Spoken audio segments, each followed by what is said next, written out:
Hi everybody, it's Harry from Inside Boxing Brain and welcome back to another video.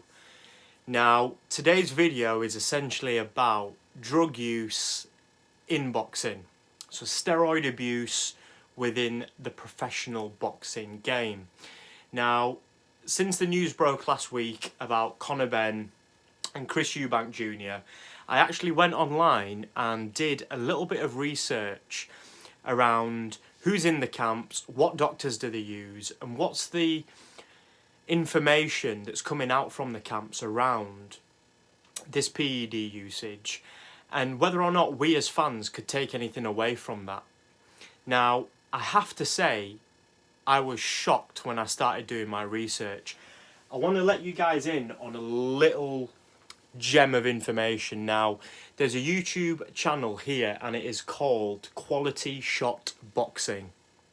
Now, 2 days ago, Quality Shot Boxing actually uploaded a podcast where Doctor Usman Sajjad, who is currently a sports GP and sports doctor who works with professional athletes. Now, he goes on to the podcast to talk about drug use within boxing, and he actually speaks from a perspective of a fan, and he speaks from a perspective of a doctor as well. Now, within the interview, in the podcast that they do, he actually mentions some statistics and some facts that he knows are true, which as a fan, I was completely unaware of, and it absolutely blew my mind. I am going to pin this video at the end of my video.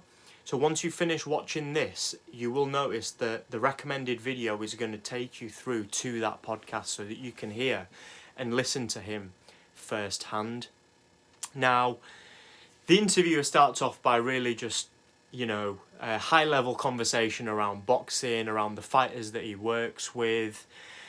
He's a little bit apprehensive, is this Usman Sajjad, to actually give names in terms of which fighters he's working with. Now, I don't know if that's because he knows that he's involved in wrongdoing, or if he just wants to keep the professional doctor-client relationship secure. Probably the initial, because what he goes on to say in this podcast absolutely blew my mind. He doesn't tell you exact names of the fighters that he's working with, yet he gives you key pieces of information like up-and-coming fights, when they're due to fight, what weight division they're in, which very quickly, to anybody who follows boxing, helps them deduce which fighter he's talking about. So this Dr. Usman Sajjad is currently the main GP and physician for Conor Benn and Tyson Fury. Now, he's been working very closely within the Conor Benn camp to help Conor Benn with his recovery, with his weight gain, and with his overall health and well-being throughout the camp. Now, within the podcast, the interviewer actually asks Sajid, or Usman Sajjad, how many boxers are using PEDs? A stat that somebody floated by me a long time ago was around about 70% of professional athletes are using steroids at this time. And he actually denies that categorically. But what he says is shocking. He says that 90% of elite boxers who are fighting at the top tier of the sport, are currently using performance-enhancing drugs. And he goes on to say that even those boxers who are signed up to WADA and VADA and UCAD know exactly how to beat the test. So for example, if they know that they're getting tested at 8 a.m. in the morning, they will take a PED which is fast acting and will get out of their system the evening before, fully well knowing that within 6 hours the drugs are going to be out of my system and undetectable. Now, for a fan like me, that was a shocking piece of news, because it essentially says that drug testing within the boxing game isn't there to catch drug abusers. It's there to catch stupid boxers who don't know how to beat the test. So it made me think, well, who else do you think could have potentially been using steroids and PEDs and be fully aware of it? Billy Joe Saunders came to mind. Canelo Alvarez came to mind. Lamont Peterson came to mind. Tyson Fury came to mind. Conor Benn came to mind. They're just 5 fighters that over the last 10 years have all failed a drugs test.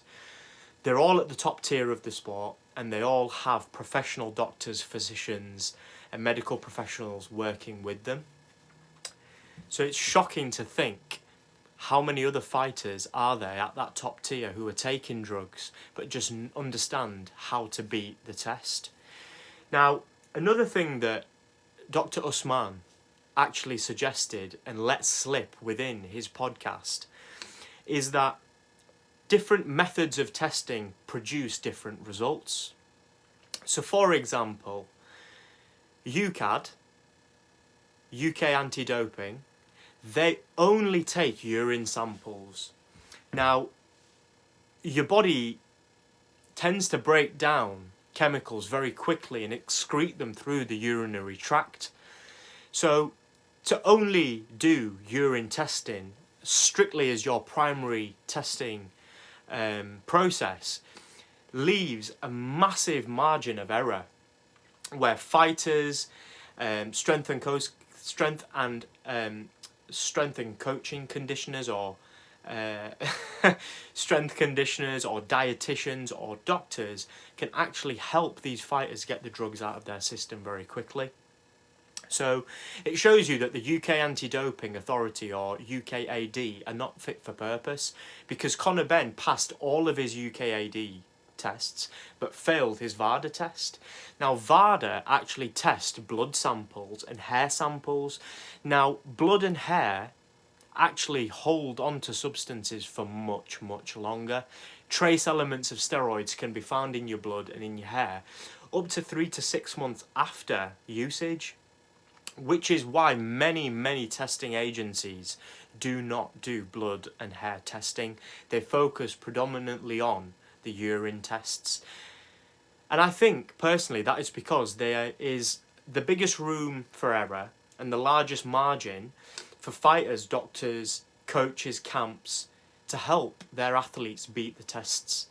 So it just goes back to what I was saying in a couple of videos back, that how corrupt professional boxing really is. And money seems to really be the key variable in whether or not a fighter is going to beat the test or not beat the test. Is he going to pay for the level of support and medical advice that he needs to get him through these tests, or do they want to save a little bit of money, not get professional doctors to help them beat the tests, and then potentially fail? Now, that is contradictory, because in this case, Conor Benn actually did have a professional doctor within his camp and he still failed the test. But, breaking news, the fight did not go ahead, and this news broke because of Chris Eubank Sr. Sr. for a very long time has been anti this fight. He's come out on numerous occasions and said, boycott this fight is very dangerous for both fighters, especially my son. And in his latest podcast, he actually has gone on to say that he feels that Conor Benn is a clean fighter, and it's his team around him who don't have his best interests at heart.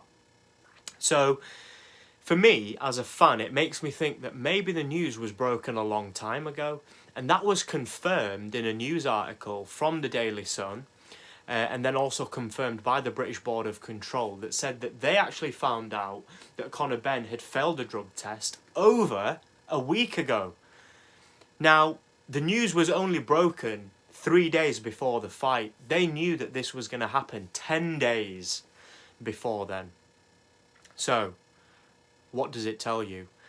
That Eddie Hearn, Matchroom Sports, Conor Benn and the Conor Benn camp tried to hide the fact that they had just failed a drug test for a performance-enhancing drug which is commonly used within the bodybuilding game. predominantly to flush out your body, to clear it from other PEDs, and also to allow your body to reboost and restart its natural testosterone production. So this means that Conor Benn has potentially been on steroids. This means that Conor Benn's camp know that he has potentially been on performance enhancing drugs, and it means that they had planned all along to be taking performance enhancing drugs, because they actually recruited and hired a doctor who specializes in PED use. Why would you need a doctor who specializes in performance enhancing drugs in your camp? Surely you can get the medical assistance, advice and guidance that you need from a regular physician, but to employ the skills of somebody who specialises in performance enhancing drugs is very fishy, and for a common fan like myself makes me think that the camp knew exactly what was going on and what this was about. I'm going to show you the podcast that you need to watch. It's called Quality Shot Boxing. And these are the two people in question. This is the doctor here. Now, I would recommend you watching this, and I would absolutely recommend you taking in exactly what he says, because not only does he throw air of suspicion on Conor Benn and Conor Benn's camp, he also throws air of suspicion on Tyson Fury's camp, saying that he works with heavyweights who are very fat and chubby, but they're the top in the game. And you would be surprised that just because you're fat and chubby doesn't mean that you're not taking performance-enhancing drugs. It honestly baffles me why these professional fighters are actually employing him and paying for him to provide this guidance when he's so happy to go on social media and throw people under the bus. It doesn't take a genius to be able to figure out which fighters he's referring to. And honestly, some of the information that he gives on there is absolutely damning to the fighters that he's working with. So I would absolutely recommend this video to anybody who is interested in learning a little bit more about how professional boxers and athletes are using steroids within the fight game. Also how they're beating their PED tests, and also the mindset and the process behind working within boxing, and how doctors collaborate with fight camps and fighters to help them get the best out of themselves. Now, it's not strictly drug use. There are many other performance enhancing strategies that fighters use which are illegal. Many of them are IVF drips, many of them are fluid drips or blood replacement. Many of them pump their body with fluids and electrolytes after a weigh-in because they've boiled themselves down, and hydrating yourself with a bottle of water isn't going to replenish you within 24 hours. So honestly, this podcast really opened my mind to just how many professional boxers are using steroids. The doctor himself has said 90%. Now, that completely challenged my perception, because before I watched this podcast, I felt that maybe it would be a very small percentage of fighters using.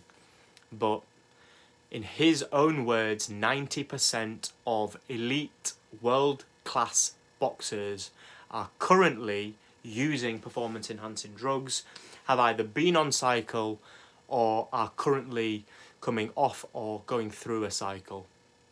So it explains why Luis Ortiz didn't want to fight Anthony Joshua when he got the fight, and it also explains why many boxers were very slow to sign up to the WBC clean boxing program. Guys, it's a very interesting time in the sport at the moment. I'm really interested to know from your side how many boxers you think are really juicing. A lot of people have been leaving comments within my videos or on my videos at the moment saying that they think that Savannah Marshall is juicing. Now, I have to say that even though the Fury camp or the Peter Fury camp has had potential drug use in the past, I don't think Savannah is using. And the reason why is because within the female game, I really feel that there is still a level of authenticity within that game, and a lot of the female boxers really want to be authentic champions and they want to be real champions and celebrated the way that the men have. I think the reason why a lot of the men's game and a lot of the fighters within the men's game have started taking steroids is because it's such a competitive sport where money seems to be the only motivating factor to either push your agenda through or to help you get out of trouble or get the fights that you want. So I have to deny I'm not certain that Savannah's using, but in terms of overall usage, I do think that there is a big problem within the game at the moment. I think we need a regulatory body, an independent regulatory body to come in and hold all the parties involved within organising big fights accountable. And I really think that that needs to come from the fans. It needs to be for the fans, by the fans. And if we all collectively get together to create a sanctioning body where we can hold these people accountable for the decisions or wrong decisions that they make, I really think overnight you'll see a transformation within the boxing game. But guys, again, very quick video from me. Just wanted to talk about the information that this Doctor Usman Sajjad has provided to the public. And honestly, it's damning information. I can't believe that the fighters that he represents would let him say this and not fire him or not have any repercussions in place. So I hope you've enjoyed my video today. Please like this video. Leave a comment below if you have any thoughts around steroid use or abuse within boxing. Subscribe to my channel as well. I have linked the video to the podcast at the end of this video, so please click on that. It's in the suggested link. And also in my bio below you'll find a link to a product which I absolutely recommend for anybody who wants to improve their strength, speed and agility when they're in the boxing ring. Guys, it's Harry from Boxing Brain. I hope you've enjoyed this video. I've really enjoyed speaking to you and I will be back soon for another video. Peace out.